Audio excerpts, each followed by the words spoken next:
प्रिय विद्यार्थियों, online class में आपका स्वागत है।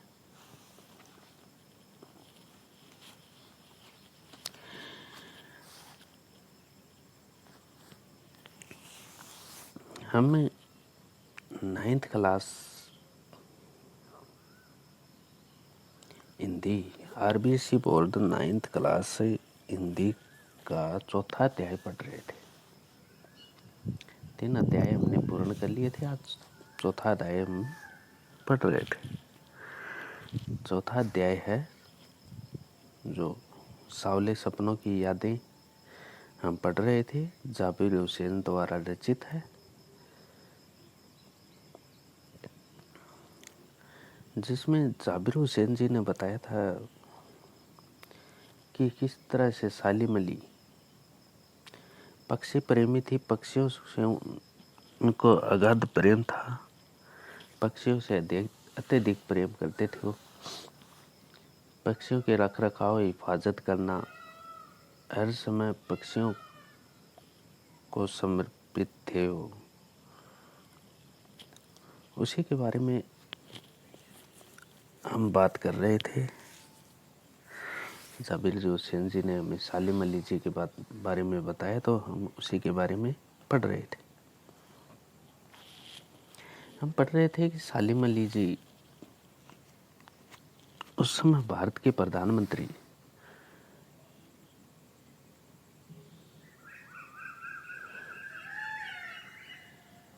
चौधरी चरण सिंह जी थे। वो उनसे मिले थे। चौधरी चरण सिंह भी प्रकृति प्रेमी थे। वो उनसे मिले थे और वहाँ की जो स्थिति थी, साइलेंट वैली,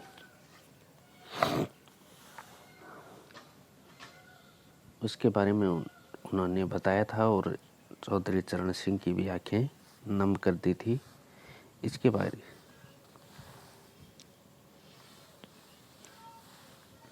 आज सालिम अली जिंदा नहीं है। सालिम अली नहीं है। आज सालिम अली नहीं है और चौधरी साहब भी नहीं है।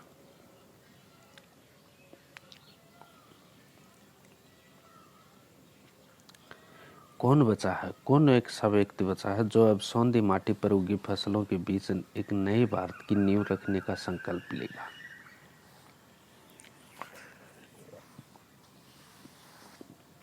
कौन है वो व्यक्ति जो अब इस सुनहरी माटी, सुगंधित जो माटी है, उस पर जो फसलें उगी हुई हों, जो जीवन है, जो पशु पक्षी हैं, मनुष्य हैं, यानी कि भारत की भूमि पर रहने वाले जितने भी जीव हैं, उन सब के लिए बताएगा कि उनको कौन संभालेगा, नए भारत की नींव रखने का संकल्प लेगा। कौन बचा है? कौन है ऐसा व्यक्ति जो अब हिमालय पर्वत और लद्दाख की बर्फीली जमीनों पर जीने वाले पक्षियों की वकालत करेगा? ऐसा कौन व्यक्ति बचा है? सालिम अली की मृत्यु हो गई है, चौधरी साहब भी नहीं रहे, प्रकृति प्रेमी दोनों ही इस दुनिया में नहीं रहे, तो ये जो देश है, भारत देश है, इसकी सुध बुध लेने वाला अब कौन है? कौन पक्षियों की वकालत करेगा? कौन प्रकृति से इतना प्रेम करेगा? यही जाबिर हुसैन जी कहना चाहते हैं। सालिम अली ने अपनी आत्मकथा का नाम रखा था फॉल ऑफ ए स्पैरो। सालिम अली जो थे, उन्होंने आत्मकथा, खुद के जीवन पर आधारित एक कथा होती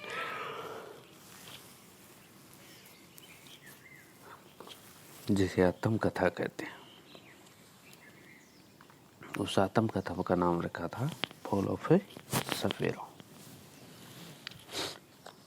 मुझे याद आ गया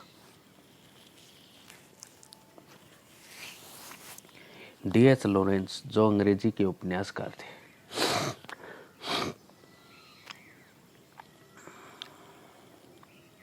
की मौत के बाद लोगों ने उनकी पत्नी फ्रीडा लॉरेंस से अनुरोध किया कि वह अपने पति के बारे में कुछ लिखे। D.H. लॉरेंस, जो कि अंग्रेजी के उपन्यासकार थे, उनकी मृत्यु के बाद लोगों ने उनकी पत्नी से अनुरोध किया कि D.H. लॉरेंस के बारे में कुछ लिखे, लेकिन उसने कुछ नहीं लिखा था।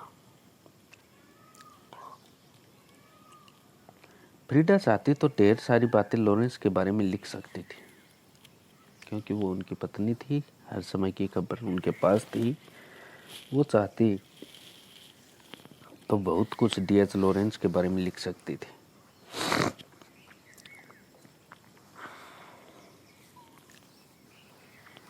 लेकिन उसने कहा, मेरे लिए लॉरेंस के बारे में कुछ लिखना असंभव सा है, असंभव है, मैं कुछ नहीं लिख सकती।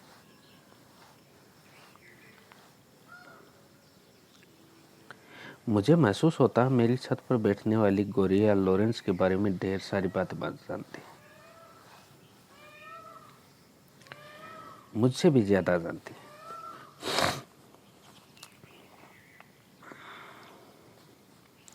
वो सचमुच इतना खुला खुला और सादा दिल आदमी था, यानी कि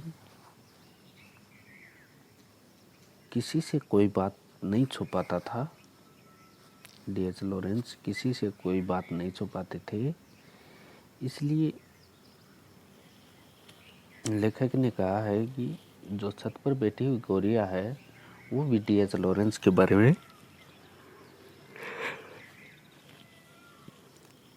जानती थी,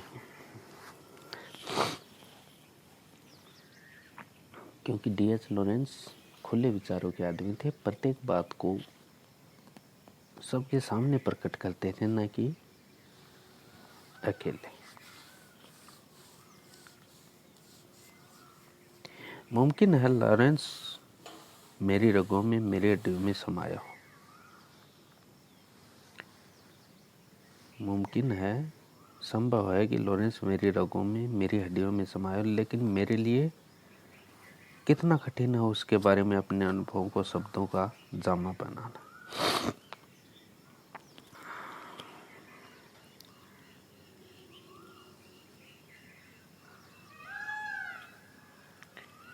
उसकी लॉरेंस की पत्नी ने कहा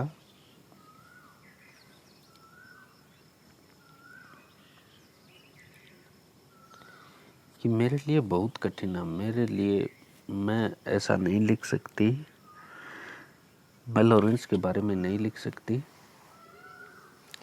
मेरे पास काफ़ी अनुभव है लॉरेंस के बारे में, लेकिन उनको मैं शब्दों का जामा नहीं पहना सकती। मुझे यकीन है, मुझे विश्वास है, मेरी छत पर बैठी गोरैया उसके बारे में और हम दोनों ही के बारे में मुझसे ज़्यादा जानकारी रखती है।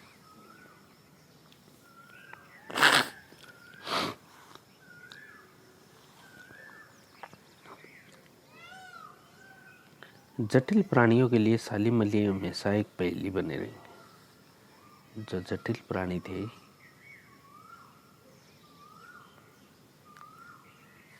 उनके लिए साली मली हमेशा एक पहेली बने। बचपन के दिनों में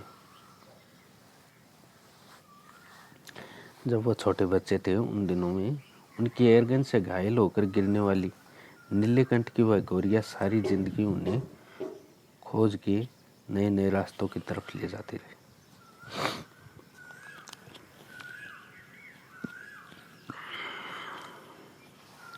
जब वो बच्चे थे तो उनकी एयरगन से एक नीले कंठों वाली चिड़िया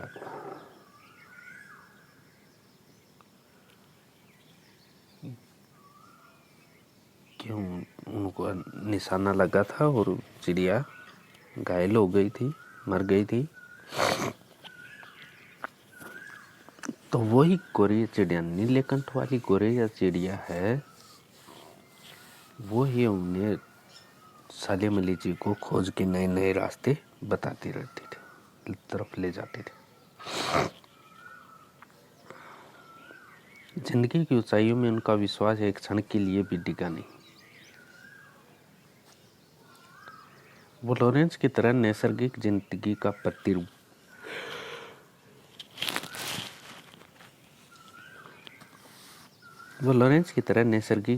प्रतिरूप बन गए थे।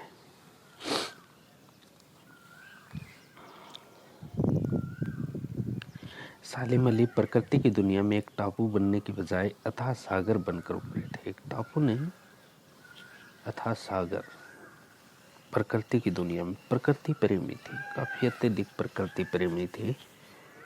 इसलिए लेखक ने कहा है कि सालिम अली दुनिया में एक टापू बन नहीं बल्कि एक अथाह सागर बनकर उभरे।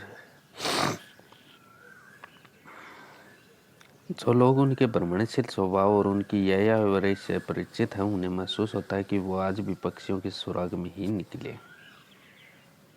और बस अभी गले में लंबी दूरबीन लटकाए अपने खोजपूर्ण नतीजे के साथ लौट आएंगे। जब तक वो नहीं लौटेंगे, क्या उन्हें गया हुआ मान लिया जाए? मेरी आंखें नम हैं सालिम अली, तुम वापस कब आओगे? तुम वापस कब लौटोगे? तुम लौटोगे ना?